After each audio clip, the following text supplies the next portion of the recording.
What's up guys, welcome to the channel.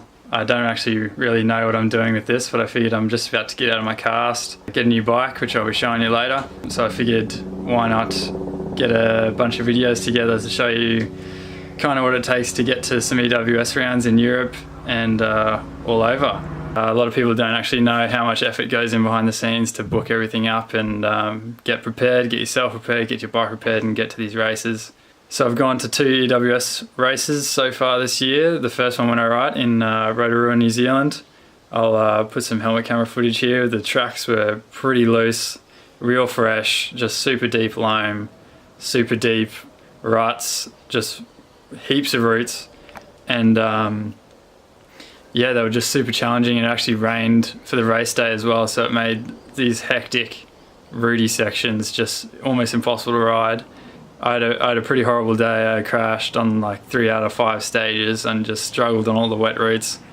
But I actually learned quite a lot about all my bike setup and the kind of level you have to be at these races. So that gave me a bit of extra motivation to get back and get better prepared. Didn't really get the result I wanted in Rotorua, just struggled a bit, and it was just my first EWS, so I just was adapting to everything, and it was all a bit of a jumping in the deep end kind of situation.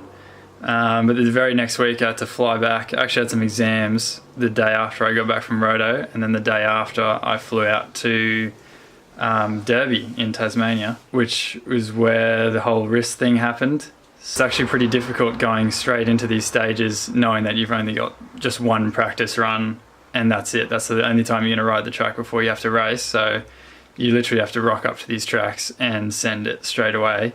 So I got one track, and then the second track was the famous Sheerpin Rock Garden, which has also claimed a few lives. Well, not lives, but people, I don't know. Just went over the bars into the rock garden and yeah, fractured my scaphoid. So yeah, that sucked.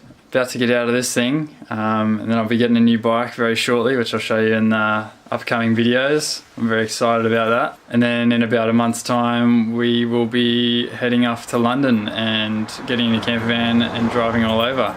I think a lot of these mountain bike guys have the idea of doing a van trip. I think we've all wanted to do one at some point, somewhere. When myself and my girlfriend Lindsay set out to do this trip, we found almost nothing on the internet in terms of guidance or anything to help you buy a van, know where to go, how to register it, all like the paperwork and stuff. So I figured if I can document it, then I can help the others.